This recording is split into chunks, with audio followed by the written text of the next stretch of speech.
మీ ఎలాంటి వ్యాపార ప్రకటనలకైనా వెంటనే మా ఛానల్ సంప్రదించండి. శుక్లాంబరధరం విష్ణుం శశివర్ణం చతుర్భుజం ప్రసన్నవదనం ధ్యాయేత్ సర్వవిఘ్నోపశాంతయే. ఓం గం గణపతయే నమః. ఓం శ్రీమాత్రే నమః. ఓం శ్రీ గురుభ్యో నమః. కన్యారాశి వారికి 1 ఏప్రిల్ నుండి 30th ఏప్రిల్ వరకు కూడా ఎలా ఉండిపోతోంది ఇప్పుడు మనం తెలుసుకుందాం. ముఖ్యంగా గ్రహాల యొక్క స్థితిగతుల గురించి తెలుసుకుందామండి. మేషరాశిలో శుక్రుడు, రవి, 30th నుంచి బుధుడు, 14th నుంచి రవి ఉచ్చస్థితికి వస్తున్నాడండి. 12th హౌస్ లార్డ్ మీకు అష్టమంలోకి వస్తున్నాడు, అద్భుతంగా ఉంటాడు. అలాగే శుక్రుడు 19వ తారీఖు నుంచి వృషభంలోను, గురుడు మిథున రాశిలోను, కేతు సింహరాశిలోను, కుజబుధ రాహువులు కుంభరాశిలోను, రవి శని కుజ బుధుడు 11 నుంచి మీనరాశిలోకి వస్తున్నాడు. సో ఈ విధంగా మీనరాశిలో నలుగురు కూడా మీనరాశిలో ఉన్నారు. ముఖ్యంగా సవ్యకాల సర్పదోషంలో గ్రహాలన్నీ ఉండిపోయాయండి, ఒక్క చంద్రుడు తప్ప. సో ఈ విధంగా మనుషుల మీద, ప్రజల మీద వీళ్ళు కొద్దిగా ప్రభావం తక్కువగా చూపిస్తారు. ఏమైనా కాలసర్పదోషమే. రాహుకేతులకు పూజ చేయించుకోవాల్సిందే. రాహుకేతులు మరింత ఉధృతంగా కంట్రీస్ మధ్యలోనూ, దేశాల మధ్యలోనూ, రాష్ట్రాల మధ్యలోనూ, రాజకీయ నాయకుల మధ్యలోనూ చిన్న చిన్న ప్రాబ్లమ్స్ క్రియేట్ చేస్తూ ఉంటారు వాళ్ళిద్దరు. సరే, మనం ముందు ఇప్పుడు కన్యారాశి గురించి తెలుసుకుందామండి. మేషరాశి కన్యారాశి వారికి ధనం విషయంలో ఏమాత్రం ఇబ్బంది పడరు.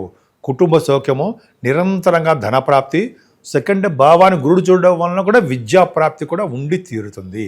ఎక్కడికి వెళ్ళినా భోజన వసతులు, అదృష్ట లక్ష్మి మీ వెంటే ఉంటాయి. అనర్గళంగా మాట్లాడే శక్తి కూడా మీకు ఉంటుంది. గ్రహం 4th హౌస్ లార్డ్ 4th భావాన్ని గ్రహం అంటే గురుగ్రహం చూసుకోవడం వలన విద్యార్థులకి చక్కటి విద్యలో బాగా రాణిస్తారు అనడంలో సందేహం లేదండి. విద్యార్థులు అద్భుతంగా రాణిస్తారు. అలాగే తల్లిగారి యొక్క ఆరోగ్య పరిస్థితి కూడా బాగుంటుంది. మీరు ఏ ఫీల్డ్లో విద్యలో ఉంటారో ఆ విద్యలో మంచి ఉన్నతంగా రాణిస్తూ ప్రైజెస్ సంపాదిస్తూ మీకు చక్కటి కళగా ఉన్నతంగా ఉత్సాహంగా ఉండడానికి అవకాశాలు ఎక్కువ ఉన్నాయి. రైతులకు కూడా 4th భావం బాగుండడం వలన వాళ్ళకి ధనప్రాప్తి కలుగుతుంది. కళారంగంలో, మ్యూజిక్ రంగంలో ఉన్న వారికి సంగీతం, భరతనాట్యము, సంగీతం అంటాం కదా, వాళ్ళకు కూడా బాగుంటుంది. అంటే విద్యార్థి దశలోనే ఉంటాయి, వీళ్ళందరూ కూడా బాగా రాణిస్తారు. అంతేకాదండి, ఈ ఇంకో విద్య ఉంది. ఏంటంటే వేదశాస్త్ర విద్య. వేదశాస్త్రంలో బాగా గణనీయంగా మీరు నేర్చుకుంటారు, పండితులు అవుతారు, మనందరికీ ఉపయోగపడతారు. అద్భుతంగా ఇది మీకు ఉంది. కానీ 7వ స్థానంలో మీకు శని, కుజ, రవి, బుధులు ఉన్నారు. చాలా చాలా తప్పండి. శని కుజులే 30 సంవత్సరాలకు ఒకసారి మీకు మీనరాశిలో కలుస్తున్నారు. జలగండం ఉంటుంది, వాహన ప్రమాదాలు ఉంటాయి, కొంతమందికి చిన్న చిన్న ప్రాబ్లమ్స్ ఉంటాయి. రోడ్డు వలన ప్రమాదాలు, బ్లడ్ కనపడ్డాలు, ఫైర్ అంటే అగ్ని వలన కరెంట్ షాక్ కొట్టాలు, ఇవన్నీ కూడా ఉండాలంటే అందరికీ జరగవండి. కొంతమందికి వాళ్ళ జాతకాల రీత్యా జరుగుతున్న దశల రీత్యా ఆధారపడుతుంది. ఇది కేవలం గోచారం మాత్రమే, అందరికీ మాత్రం చెప్తుంది మాత్రం కాదండి. అంతేకాకుండా మీ శుక్రుడు కూడా అంటే 8వ స్థానంలో రవి ఉన్నాడు అనుకోండి, విదేశ పర్యటన అవన్నీ చేస్తారు. మనం భాగ్యస్థానం, ఉన్నతమైన స్థానం, వ్యాపారం గురించి మాట్లాడుకుంటున్నాం. వ్యాపారాల గురించి మాట్లాడుకుంటున్నాం కాబట్టి పెట్టుబడులు పెట్టేవారికి శుక్రుడు వలన బాగా కలిసి వస్తుందండి. అంటే సినిమా రంగంలో ఉన్న వారికి పెట్టుబడులు పెడితే బాగా డబ్బులు కలిసి వస్తాయి. అంటే మీరు సినిమా రంగంలో డైరెక్టర్స్ను, ప్రొడ్యూసర్స్ అంటారు కదా, ప్రొడ్యూసర్స్కి ఉన్నతంగా డబ్బులు బాగా కలిసి వస్తాయంటే సందేహం లేదు. 19th ఏప్రిల్ నుంచి ప్రొడ్యూసర్స్కి బాగా డబ్బులు కలిసి వస్తాయి. డైరెక్టర్స్కి, యాక్టర్స్కి, వీళ్ళందరూ కూడా బాగా ధనప్రాప్తి కలుగుతుంది. శుక్రుడు వలన మీకు భాగ్యస్థానం అవడం వలన ఉన్నతమైన చదువుల రీత్యా విదేశాలు వెళ్ళి తీరుతారు. వాహన సౌఖ్యము, బట్టలు కొనుక్కోవడము, ఆభరణ ప్రాప్తి ఉంటుంది. మీకు తీర్థయాత్రలు చేస్తారు, గురువుగారిని కలుస్తూ ఉంటారు. శుక్రుడు ప్రభావం చాలా చాలా అద్భుతంగా ఉందండి. మీకు సామాన్యమైన జాతకమేం కాదు. 2nd house lord, 9th house lord, ధనము, అదృష్టము రెండు తోడుగా ఉంటాయి మీకు. అందుకని మీరు ఇంటర్నేషనల్గా మీరు వ్యాపారం చేస్తూ ఉంటారు. ఆ వ్యాపారంలో బాగా సక్సెస్ అవుతారు. స్టాక్ మార్కెట్లో కూడా మీరు వ్యాపారాలు చేస్తుంటారు. ఆ వ్యాపారంలోనూ ధన ప్రాప్తి కలిగి తీరుతుంది. ఒక్క 7వ స్థానంలో ప్రాబ్లమే తప్ప మీకు మిగతాదంతా గ్రహాలు బ్రహ్మాండంగా యోగిస్తున్నారు. వివాహ శుభకార్యాలు కూడా ఆలస్యం అయిపోతూ ఉంటాయి. అంతేకాకుండా భార్య భర్తల విషయంలో చిన్న చిన్న ప్రాబ్లమ్స్ వస్తూనే ఉంటాయి. కొంతమంది విడిపోవడానికి కూడా అవకాశాలు ఉంటాయి. అష్టమాది సప్తమాల్లో ఉంటే భార్య భర్తలు కొంతమంది విడిపోతారు, దూరంగా ఉండిపోతారు, మనస్పర్ధలు వస్తూ ఉంటాయి, దగ్గరకు వచ్చిన సంబంధాలు ఆగిపోతూ ఉంటాయి. మిమ్మల్ని ఎవరిని భయపెడుతుంటే కాదండి, ఇవన్నీ కూడా తాత్కాలికమే, కొన్ని రోజులు మాత్రమే. ఇవన్నీ కూడా అంటే మీ గోచారం ప్రకారం చెప్తున్నాం కాబట్టి భయపడాల్సిన అవసరం లేదని చెప్తున్నాం, తెలుసుకోవడానికి మాత్రం చెప్తున్నాం. దశమస్థానంలో గురుడు అంటే ఉద్యోగం లేని వారికి చెప్తున్నానండి, ఆడవాళ్ళకి కూడా చెప్తున్నానండి. ఉద్యోగ ప్రయత్నం చేస్తున్న వాళ్ళకి, నిరుద్యోగులు అంటే ఉద్యోగ ప్రయత్నం చేస్తున్న వారికి అని చెప్పాలి. వాళ్ళకి గురు ప్రభావం వలన ఉద్యోగం వచ్చి తీరుతుంటాం, జరా జాబ్ వస్తుంది. యాక్చువల్గా దశమంలో మీ జాతకంలో కూడా చూసుకోండి, గురుడు ఉంటే వాళ్ళకి గవర్నమెంట్ సంబంధించిన సంస్థలు ఉద్యోగాలు వస్తాయి. సాఫ్ట్వేర్ రంగ ఉద్యోగస్తులు కూడా బాగుంటుంది. అలాగే రియల్ ఎస్టేట్ రంగ వ్యాపారాలు ఇందే చెప్పడం మర్చిపోయి, రియల్ ఎస్టేట్ రంగ వ్యాపారాలు పర్ఫెక్ట్గా చూసుకోవడం వల్ల సక్సెస్ అవుతారు.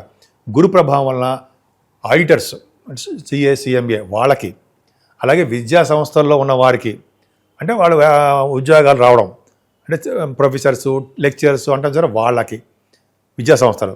అంతే బ్యాంకింగ్ రంగంలో ఉంటారు కదా, బ్యాంకింగ్ అంటే వ్యాపారమే, అంటే గురు ప్రభావం వాళ్ళకు కూడా అద్భుతంగా రాణిస్తారు. వేదశాస్త్రం వాళ్ళకు కూడా ఉద్యోగాల్లో బాగా డబ్బు సంపాదించుకుంటారండి. ఉద్యోగస్తులకి బాగా ఉంటుంది. అంతేకాకుండా ఈ సివిల్ సర్వీసెస్ రాస్తారు సరా, ఈ గ్రూప్స్ గవర్నమెంట్ సంబంధించినవి, వాళ్ళు విజయం సాధిస్తారు, సక్సెస్ అవుతారు, పాస్ అవుతారు. కష్టపడి చదవండి, మీకు విజయం చేకూరుతుంది. అద్భుతంగా ఉంది. సో ఈ విధంగా మీకు చాలా చాలా ప్రొఫెషనల్గా బాగుంది. వ్యాపార పరంగా కూడా మీరు ఏమాత్రం ఇబ్బంది పడాల్సిన అవసరం లేదు. ఎందుకంటే శుక్రుడు గురుడు మిమ్మల్ని బాగా కాపాడుతున్నాడు. మీ విదేశ పర్యటనలు ఉన్నాయి, మీ వ్యాపార అభివృద్ధి జనధన ప్రవర్ధమానం జరుగుతూనే ఉంటుంది. ఇప్పుడు మనం రెమెడీస్ తెలుసుకుందామండి. అసలు మెయిన్ రెమెడీస్ ఏంటి? అది యాక్చువల్గా మీ రాశి వారికి సప్తమ స్థానంలోనే ఈ కాంబినేషన్, శని కుజుల కాంబినేషన్ 30 సంవత్సరాలకు ఒకసారి వస్తుంది కాబట్టి నీటి వలన ప్రమాదం ఉంటుంది. కాబట్టి భార్య భర్తలకు ఇద్దరికి నీటి వలన ప్రమాదం ఉంటుంది, అగ్ని వలన ప్రమాదం ఉంటుంది. అలాగే కొంతమందికి పెళ్ళిళ్ళు చేసుకోవడానికి అవకాశాలు ఉండవు, దూరం అయిపోతూ ఉంటారు. వీటన్నిటినీ రెమెడీస్ కలపడం కోసము కుజుడిని కళ్యాణం చేయించుకోవాలి. కుజుడు యొక్క సుబ్రహ్మణ్య స్వామి కళ్యాణము, సుబ్రహ్మణ్య స్వామి వారి ఆరాధన, అలాగే సుబ్రహ్మణ్యేశ్వర స్వామి వారికి నిరంతరం పూజ చేసుకోవడం వలన కష్టాల నుండి గట్టెక్కుతాం. అలాగే దూరం అయిపోసిన వాళ్ళు కలిసి ఉంటారు. పెళ్ళిళ్ళు కావట్లేదని వాళ్ళు పెళ్ళిళ్ళు అవ్వడానికి అవకాశం ఉంది. అంతేకాకుండా వెంకటేశ్వర స్వామి వారిని ఆరాధన ఖచ్చితంగా చేయాల్సిందే. శనివారం వెంకటేశ్వర స్వామిని, ఆంజనేయ స్వామిని పూజిస్తూ సుబ్రహ్మణ్యేశ్వర స్వామిని పూజించడం వలన మీకు ఎటువంటి గండాలు వచ్చినా వాటి నుంచి బయటపడతారు. అంటే రోడ్ యాక్సిడెంట్స్ నుంచి, విద్యుత్ నుంచి, అంటే కరెంట్ షాక్స్ నుంచి, అలాగే నీటి వల్ల ప్రమాదాల నుంచి, అనేక రకాల ప్రమాదాల నుంచి మీరు కాపాడబడతారు ఈ గ్రహాల యొక్క ఈ దేవుడికి పూజ చేసుకోవడం వలన. సరేనండి, నేను ఆది ఆస్ట్రాలజీ నుంచి మాట్లాడుతాను. మీకు మీ జాతకాలు చూపించుకోవాలనుకుంటే మీరు తప్పకుండా ఈ కింద స్క్రోల్ అవుతున్నటువంటి నెంబర్కి మీరు ఫోన్ చేయండి. Date of birth, time of birth, place of birth 3 ఉండాలి. మీరు వ్యక్తిగత జాతకాలని మీరు నాకు పంపిస్తే, ఈ డీటెయిల్స్ పంపిస్తే తప్పకుండా పరిష్కార మార్గాలు చెప్తానండి. నేను షూటింగ్స్లో ఉండడం వల్ల లిఫ్ట్ చేయకపోయినా మీరు నా వాట్సాప్ నెంబర్కి పంపించండి, తప్పకుండా చెప్పుకుందాం. అంతేకాదండి, మీకు వాస్తు సంబంధించినటువంటి ఏమైనా ప్రాబ్లమ్స్ ఉన్నా, సలహాలు కావాలన్నా, ఎటువంటి చిన్న రెమెడీస్ కావాలన్నా కూడా వాస్తు శాస్త్రంలో కూడా నేను చెప్తూ ఉంటాను. అది మీకు ఎప్పుడు అవకాశం ఉంటే అప్పుడు మీరు ఫోన్ చేస్తే తప్పకుండా నేను చెప్తాను.